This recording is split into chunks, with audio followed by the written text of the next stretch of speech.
Praise the lord. యేసు క్రీస్తు వారి పరిశుద్ధమైన నామంలో మీ అందరికీ వందనాల శుభాలు తెలియపరుస్తూ ఉన్నానండి. కీర్తనల గ్రంథం 50వ కీర్తన 15వ వచనం. ఆపత్కాలమున నీవు నన్ను గూర్చి మొరపెట్టుము, నేను నిన్ను విడిపించెదను, నీవు నన్ను మహిమపరచెదవు అని దేవుని వాక్యము సెలవిస్తుందండి.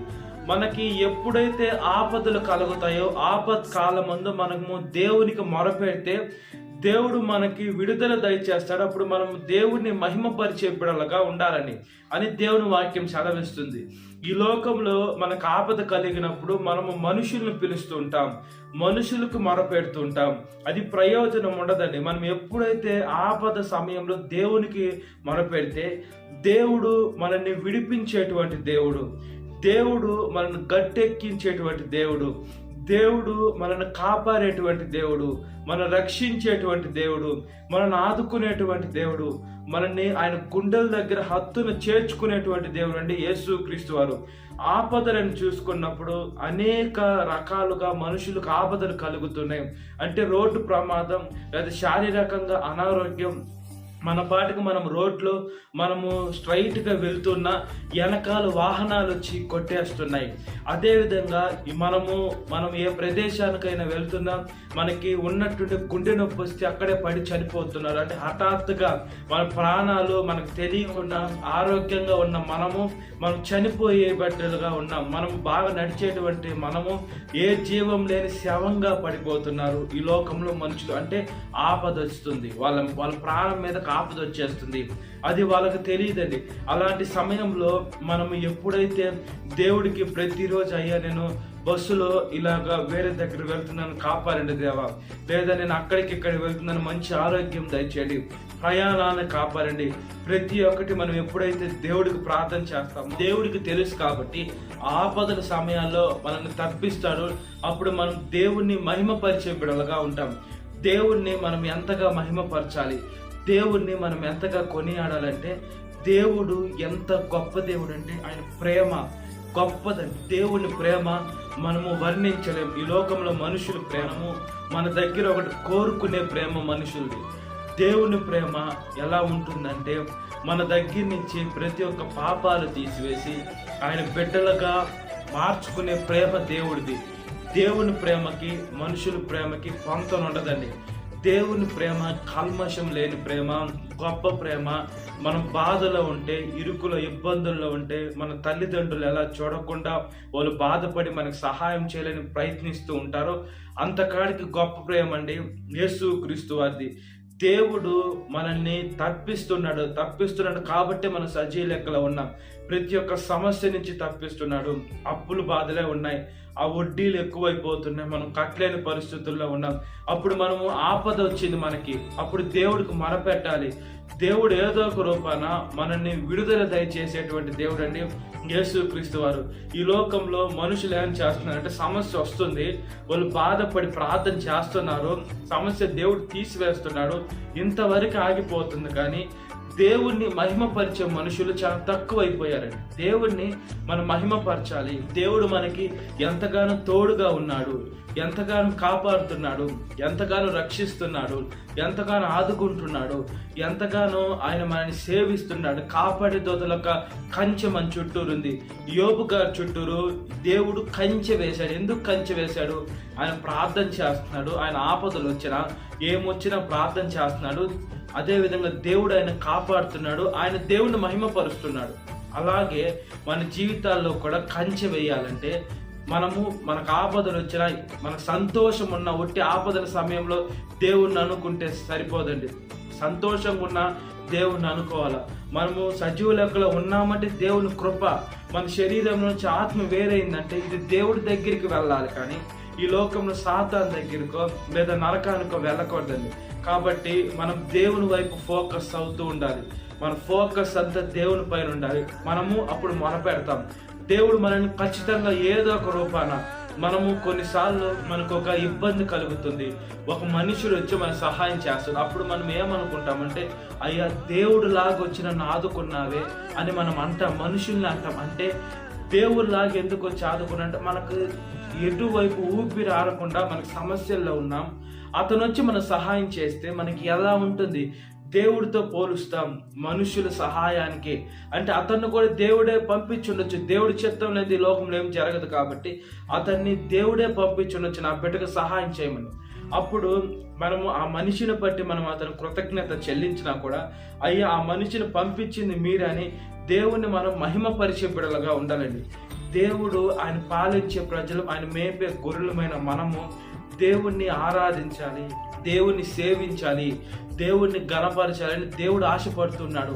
మనం ఎంత ఘనపరిచినా దేవుడు చేసే కార్యాలు ముందు చాలా తక్కువ అండి.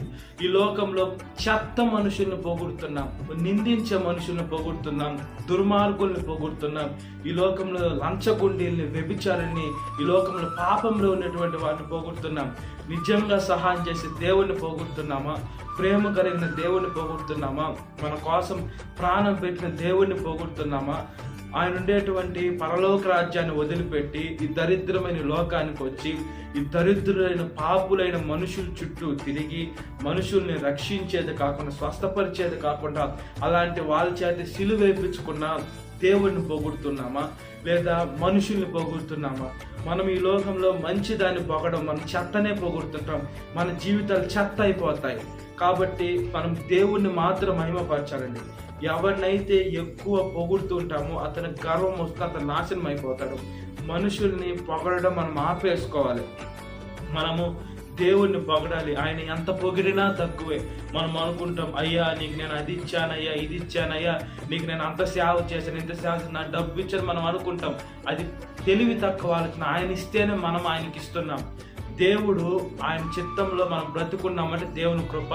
మనకు ఉద్యోగం ఇచ్చింది దేవుడే, మనకు సంపాదన ఇచ్చేది దేవుడే. దాంట్లో 10వ వంతు మనము దేవుడికి దశంభాగం ఇవ్వకుండా నేనే ఇచ్చానంటే అది చాలా పొరపడ్డప్పుడు, అప్పుడు అట్లా అనుకున్నప్పుడు దేవుడు నేను కూడా నీకు ఇస్తే కదా నువ్వు వాళ్ళకి ఇచ్చింది, నేనే పైన ఆపేస్తానని దేవుడే మనకి ఏమి రాకుండా ఆపేస్తే అప్పుడు మనం ఎవరి దగ్గరికి వెళ్తాం? మనం దేవుడిని ప్రేమించాలా, దేవుడి పైన ఫోకస్ పెట్టాలి, దేవుడిని మహిమపరచాలా, దేవుడిని దూషించకూడదు, ద్వేషించకూడదు. అది దేవుని మార్గంలో మనం నడిచినట్లుగా ప్రార్థన. మహాపరిశుద్ధ ఆత్మదేవ, మా ప్రియ పరలోకమందున్న తండ్రి, మీకు స్తోత్రం చెల్లిస్తున్నాం ప్రభువా. మా ప్రార్థన దయతో ఆలకించండి, నీ ఆత్మని దయచేయండి, నీ పరిశుద్ధమైన శక్తిని దయచేయండి, మీ ఆలోచన దయచేయండి, మీ బుద్ధిని దయచేయండి, మీ వివేకము దయచేయండి అయ్యా, మీ లోక జ్ఞానము దయచేయమని అడుగుచున్నాం తండ్రి. మీకు స్తోత్రం అయ్యా, స్తోత్రం అయ్యా, స్తోత్రం అయ్యా. వేసి ఆపదలు వచ్చే సమయంలో ఎప్పుడైతే మేము మీకు మొరపెడతామో మీరు మాకు విడుదల దయచేస్తారు. అప్పుడు మేము మిమ్మల్ని మహిమపరుస్తాం. విడుదల అనేది మీరు ఇస్తున్నారు, ఆపదలు అనేవి వస్తున్నాయి. అయితే మహిమపరిచేదైతే ఈ లోకంలో మనుషులు చేయటం లేదు ప్రభువా. దేవా, మిమ్మల్ని కూడా అవసరానికి వాడుకొని వదిలేస్తున్నాడు మీకు తెలుసు. మనుషుల అంతరంగాలు తెలుసు, మళ్ళీ అవసరానికి వాడుకొని వదిలేస్తారని కూడా తెలుసు. మీ కృతజ్ఞత స్తుతులు చెల్లించడానికి తెలుసు. అయినా కూడా దేవా రక్షిస్తున్న దేవా, ఆదుకుంటున్న దేవా, మీ ప్రేమ మనుషుల పట్ల అంత గొప్పగా ఉంది నాయన. కాపాడండి తండ్రి, దీవించండి నాయన, ఆశీర్వదించండి అయ్యా, క్షమించండి అయ్యా, కాపాడమని అడుగుచున్నాను దేవా. ఈరోజు పెళ్లి రోజు జరుపుకునేటువంటి వాడిని కాపాడండి. భర్త భార్యని ప్రేమించాలి, భార్య భర్తగా లోబడి ఉండాలి, వాళ్ళిద్దరు కలిసి ఉండాలి. యేసయ్య క్రీస్తుని బండిపైన ప్రార్థన ఇల్లు కట్టుకోవాలి. వాళ్ళ బిడ్డల్ని కాపాడండి అయ్యా. లేదా భార్య భర్తకి బిడ్డలు లేకుండా గర్భఫలం లేకుండా దయచేయమని అడుగుతున్నాను. ఈరోజు పుట్టినరోజు జరుపుకునేటువంటి వారిని కాపాడండి. కొత్త దయా కిరీటాలతో ఆశీర్వదించండి. ఏ వయసు వారైనా మీ యందును వేసే వర్ధిల్ల, ముఖ్యంగా మీ దయందును వర్ధిల్ల శక్తిని దయచేసి ఈ లోకంలో బుద్ధినందు జ్ఞానమందు మనుషులదైన వద్దినైనా ప్రయోజనం లేదు దేవ. మీ పరలోకపు తెలివినివ్వండి దేవ. అయ్యా, మీ కాడి మోసే మంచి బిడ్డలుగా సహాయం దయచేసి మీకు ఉపయోగపడే పాత్రలుగా సహాయం దయచేయండి ప్రభువా. ఈరోజు చనిపోయినటువంటి వారి గురించి అయితే మేము ప్రార్థన చేయటం లేదు, కానీ అయ్యా వాళ్ళ బంధువర్గాలు, వాళ్ళ స్నేహితులు, వేసే వాళ్ళ బిడ్డలు, వేసే వాళ్ళ తల్లిదండ్రుల కోసం ప్రార్థన చేస్తున్నాను. యేసయ్య వాళ్ళు పరిశుద్ధులుగా చనిపోతే, మీ బిడ్డలుగా చనిపోతే, బాప్తీసం తీసుకొని చనిపోతే దేవా, ఎప్పటికైనా క్రైస్తవులైన మాకు నిరీక్షణ ఉంటుంది, ఎప్పటికైనా వాళ్ళు చూస్తామని దేవా. ఆ నిరీక్షణతో యేసయ్య ఓదార్పుతో మేమయ్యా ఏసే గాయం అనేది ఉంది, బాధ అనేది వస్తుంది. కానీ దేవా ఏసే ఆ బాధను కట్టి ఆరోగ్యంతో నింపమని అడుగుచున్నాము ప్రభువా. ప్రతి ఒక్క యవనస్తురాలను కాపాడని దేవా. యవన వయసులో కాడి మోట నరులకు మేలదు మోపిన వాడు యెహోవాని సెలవిచ్చారు. మీ కాడి మోసేదానికి మంచి ఆలోచనని, బుద్ధిని, వివేచనని, లోక జ్ఞానాన్ని దయచేసి ఏసే మంచి కృపలో మమ్మల్ని జ్ఞాపకం చేసుకొని మీ కాడి మోసే శక్తిని మాకు వరంగా ప్రసాదించమని మీ పాదాల దగ్గరికి వస్తున్నాం తండ్రి.